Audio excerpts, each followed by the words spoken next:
काबिल एहतराम सामीन किराम, हमारे माशरे में माहौल में कई एक अल्फाज, जुमले, मुहावरे, हत्ता के बाज़ कुरानी आयात बाज़ मुकामात पे लिखी जाती हैं, बोली जाती हैं, बताई जाती हैं।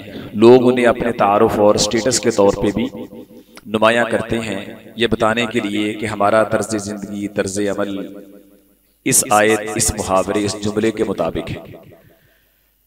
लेकिन जब हम जायज़ा लेते हैं, अमली तौर पे देखते हैं, तो उस मुहावरे, जुमले और आयत के साथ उसके तर्ज अमल का वाज़ेह तज़ाद और इख्तिलाफ हमें नज़र आता है।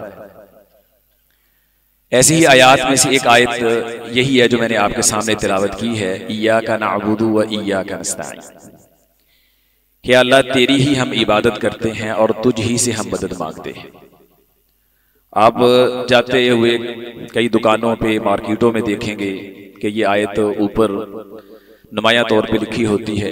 बाज़ लोग ख़ास तौर पे इस आयत की तिलावत करते हैं। हमारे भी एक बड़े फेमस लीडर जो थे, वो भी अक्सर अपनी स्पीच का और तकरीर का आगाज़ करते हुए इसी आयत को बुनियाद बनाते थे और इसी आयत के साथ अपनी तकरीर की शुरुआत और आगाज़ करते थे। लेकिन अमली तौर पे वो और दीगर लोग इससे बहुत दूर नजर आते हैं। इस आयत का माना मफ़हूम सही तौर पे शायद बहुत सारे लोग जानते नहीं हैं। ठीक है, हम जब नमाज पढ़ते हैं तो हर नमाज की हर रकत में हम सूरतुल फातिहा पढ़ते हैं। सूरतुल फातिहा के बगैर कोई नमाज, कोई रकत नहीं होती। ये नबी करीम सल्लल्लाहु अलैहि वसल्लम का फरमान है।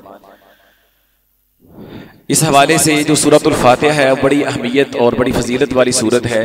अल्लाह ताला ने इसको सबा मसानी और कुरान अजीम कहा। नबी करीम सल्लल्लाहु अलैहि वसल्लम ने सूरह फातिहा को उम्मुल किताब, उम्मुल कुरान कहा। तो ये कुरान मजीद का निचोड़ और खुलासा है। और सलफ सालेहीन कहते हैं कि जिस तरह सूरतुल फातिहा कुरान मजीद का निचोड़ और खुलासा है, इसी तरह सूरतुल फातिहा का खुलासा ये आयत नंबर 4 या 5, अगर आप बिस्मिल्लाह को शुमार करें तो इसका 5वां नंबर बनता है, बिस्मिल्लाह को शुमार ना करें तो ये 4था नंबर इसका बनता है। तो सूरतुल फातिहा का खुलासा जो है ये इय्याका नअबुदु व इय्याका नस्तईन, यानी इससे आप इस आयत की अहमियत का अंदाजा लगा सकते हैं कि अल्लाह हम तेरी ही बंदगी करते हैं और तुझ ही से हम मदद मांगते हैं। बंदगी और इबादत क्या है? बहुत सारे लोग ऐसे, उनको बंदगी का मफहूम ही नहीं आता।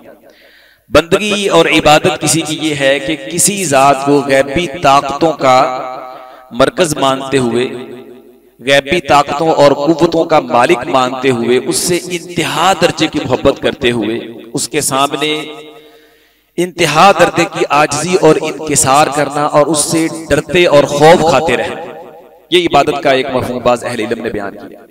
और इस तरह का तर्ज अमल अल्लाह के सिवा किसी के लायक नहीं कि आप उससे इंतहा दर्जे की मोहब्बत करते हुए उसके सामने इंतहा दर्जे की आजिज़ी इख्तियार करें और उसके डर और खौफ से आप डरते भी रहें। तो ये इबादत और बंदगी है जो अल्लाह के सिवा किसी के लायक नहीं।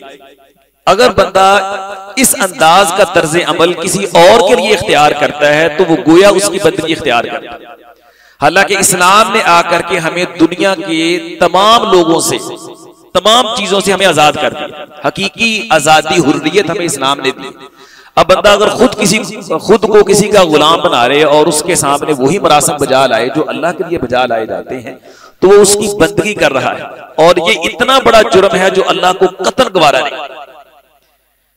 अल्लाह ने आपको आजादी दी है और सिर्फ अपने लिए, अपनी इबादत और बंदगी के लिए पैदा किया है, और आप ये इबादत और बंदगी के मरासिम गैरुल्लाह के लिए बजा ला रहे हैं। और गैरुल्लाह भी वो जो किसी नफे नुकसान का मालिक नहीं है, जो अपनी जात का मालिक नहीं है, जो मनो मट्टी के नीचे मदफून है। आप देखते हैं, मैंने भी बहुत सारे लोगों को देखा है, वो किसी कब्र या आस्थाने के पास से गुजरते हैं तो ड्राइव करते हुए, मोटरसाइकिल, साइकिल या गाड़ी चलाते हुए, बेशक सामने किसी से टकरा जाए, उन्होंने ऐसे झुक के सलाम जरूर पेश किया। ठीक है, तो ये इस तरह की ताज़ीम ये तो अल्लाह के लिए है, ये बंदगी है, ये किसी और के लिए जायज नहीं है। इसलिए अल्लाह ताला कुरान मजीद में बंदों का शिकवा करते हैं, वमा क़दरुल्लाह हक़्क़ क़द्र, लोगों ने जिस तरह अल्लाह की कदर का हक था, अल्लाह की कदर नहीं की। तो ये इबादत और बंदगी अल्लाह के लिए खास है और किसी के लिए नहीं। और हम हर नमाज की हर रकत के अंदर इसका इकरार करते हैं। अब जब आप नमाज पढ़ के अल्लाह के हुजूर इसका इकरार करके इय्याका नअबुद तेरी ही इबादत करते हैं और मस्जिद से निकल करके आप किसी फौतशुदा के आगे, किसी मुजस्मे मूर्ति के आगे और किसी और पीर मुर्शिद के आगे उस तरह झुक जाएं, उस तरह उसके लिए ताज़ीम बजा लाएं जो अल्लाह के लिए खास है, तो फिर तो आपने यकीनन इस इकरार के साथ बदअहदी और गद्दारी जो अल्लाह को पसंद नहीं है और अल्लाह के यहाँ काबिल मुआफी नहीं है। अल्लाह फरमाते हैं अल्लाह शिर्क को मुआफ नहीं करेगा, इसके सिवा जिस गुनाह को चाहेगा मुआफ कर दे। लेकिन ये इतना बड़ा जुर्म है जो अल्लाह के दरबार में ना काबिल मुआफी। और यहाँ देखिए अल्लाह ताला, अब आप अगर इस जुमले पे गौर करें तो असल में तो चाहिए ये था जो आमतौर पे अरबी जुमला होता है ना, उसका स्टाइल ये होता है कि पहले फेल आता है, फिर फाइल आता है, फिर मफूल आता है। उस हिसाब से तरकीब यूं चाहिए थी, नाबुदु इय्याका व नस्तईनु इय्याका, अल्लाह तेरी हम इबादत करते हैं और तुझसे हम मदद मांगते हैं। लेकिन मफूल को पहले जिक्र करके इस कलाम के अंदर एक तरह का जोर पैदा कर दिया गया, दूसरा ऑप्शन ही खत्म कर दिया गया कि अल्लाह तेरी ही इबादत करते हैं। गोया इसका वही माना मफहूम है जो कलमे का है, ला इलाहा इल्लल्लाह, अल्लाह तेरे सिवा को माबूद ही नहीं, तू ही सच्चा माबूद है। और इसी को इन अल्फाज से बयान कर दिया गया, इय्याका नअबुद, तेरी ही बंदगी करते हैं, तेरे सिवा हमारा कोई दाता, कोई गंज बख्श, कोई गंज शकर, कोई गौसे आजम, कोई दस्तगीर, कोई बिगड़ी बनाने वाला, कोई काम आने वाला, सब कोई भी नहीं। ठीक, हम सब कुछ तुझे ही मानते, तेरे सिवा किसी को नहीं मानते। तो ये अल्लाह के साथ हम हर नमाज की हर रकत के अंदर ये इकरार कर रहे हैं। अल्लाह, तो ये हम अल्लाह के साथ जब अहद करते हैं तो फिर हमें इस अहद के ऊपर कायम रहना है, इसके ऊपर खड़े होना है, इसके साथ हमें अपना अहद निभाना, इसके खिलाफ गद्दारी नहीं करते। इय्याका नअबुद का ये माना मफहूम है। अब जो लोग ये जुमला बोलते हैं गौर करें, इसके ऊपर कायम रहते हैं।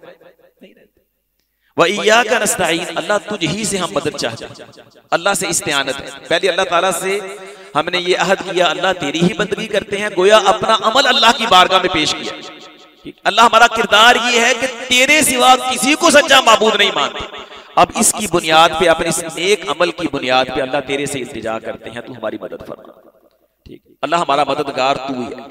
और यहाँ अल्लाह से मदद मांगने का माना वो है कि वो मामलात जिनका इख्तियार सिर्फ अल्लाह के पास है, ऐसे कामों में सिर्फ अल्लाह से मदद मांगेंगे और किसी से नहीं मांगेंगे।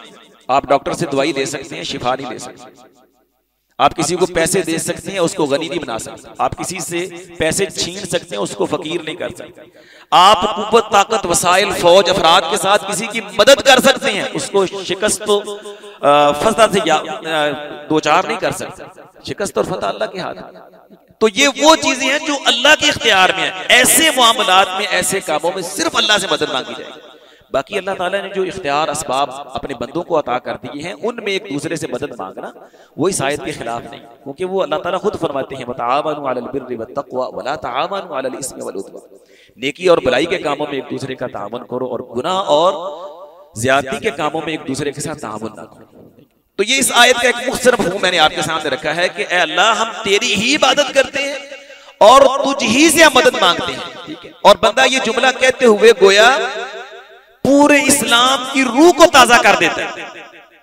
जब बंदा ये जुमला कह देता है ना, गोया उसने पूरे इस्लाम का इजहार कर दिया, अपनी मुकम्मल बेबसी का इजहार कर दिया। अल्लाह तेरे सिवा माबूद कोई नहीं, तेरे सिवा हम किसी की बंदगी नहीं करते और तुझ ही से मदद मांगते हैं। मतलब क्या है, अल्लाह तेरी मदद के बगैर हम किसी काम के नहीं। तेरी मदद के बगैर ना नेकी हो सकती है, ना गुनाह से बचा जा सकता है, ना कोई अच्छा काम किया जा सकता, तक तेरी इबादत भी नहीं की जा सकती। तेरी मदद शामिल हाल होगी तो अल्लाह हम कुछ करेंगे, तेरी मदद के बगैर हम कुछ भी नहीं। गोया इंसान मुकम्मल तौर पे अपनी आजिज़ी बेबसी का इजहार करते हुए अल्लाह के हुजूर भरोसा कर, अल्लाह तू ही है तो कुछ है, अगर तू हमारा हामी और नाज़िर मददगार नहीं, तुम्हारे पल्ले कुछ नहीं। माबूद तू है और अल्लाह को माबूद मान करके गोया अल्लाह पे अपने कामल तवक्कुल और भरोसे का इजहार कर दिया कि तेरे बगैर हम कुछ नहीं। अब बताएं इसके पीछे और क्या रह जाता है। अब ये इस आयत का सादा सा मफ़हूम आपके सामने बयान किया। फिर एक और आखिरी बात पे गौर करें कि देखें, इबादत मैं तो आप अकेले कर रहे हैं, मैं नमाज में पढ़ रहा हूँ, अपनी नमाज पढ़ रहा हूँ, लेकिन जो आयत हम कहते हैं इय्याका नअबुदु, अल्लाह हम तेरी इबादत करते हैं, हम, हालांकि मैं अकेला कर रहा हूँ। चाहिए तो ये था ना कि आबुदु इय्याका, इय्याका आबुदु, अल्लाह मैं तेरी इबादत कर रहा हूँ। लेकिन जमा के सीगे के साथ नअबुदु, हम तेरी इबादत करते क्यों कहा गया? गोया अल्लाह के हुजूर ये एतराफ किया गया कि अल्लाह तेरी शान, तेरा मुकाम इतना ऊंचा है कि उसके सामने मेरी अकेले की ये इस्तिताअत नहीं है, मैं ये जसारत और जुरत नहीं कर सकता कि तेरी बारगाह में पेश हो सकूं। अल्लाह हम सब मिलके तेरे हुजूर इल्तिजा कर कि अल्लाह तू ही हमारा माबूद है, हम तेरी ही बंदगी करते हैं और अल्लाह तुझ ही से हम मदद मांगते हैं। तो ये माना मफहूम रख करके, ठीक है, इस आयत को पढ़ा जाए, इस पे अमल किया जाए तो फिर जाकर के हमारा इस्लाम मुकम्मल होता है। वगरना फॉर्मेलिटी के तौर पे आप इसको पढ़ते रहें, दीवारों पे लिखते रहें, दफातर पे आप इसको लिख दें और मुहावरे और जुमले के अंदर इस्तेमाल करते तो कोई फायदा नहीं, जब तक आप इसका माना मफहूम समझ करके अमली तौर पे इसका मुजाहरा नहीं करेंगे। और अमली तौर पे इसका मुजाहरा करेंगे तो ये पूरे इस्लाम का एक खुलासा और तफसीर है। अल्लाह हमें इसको समझने और इस पे अमल की तौफीक अता फरमाए।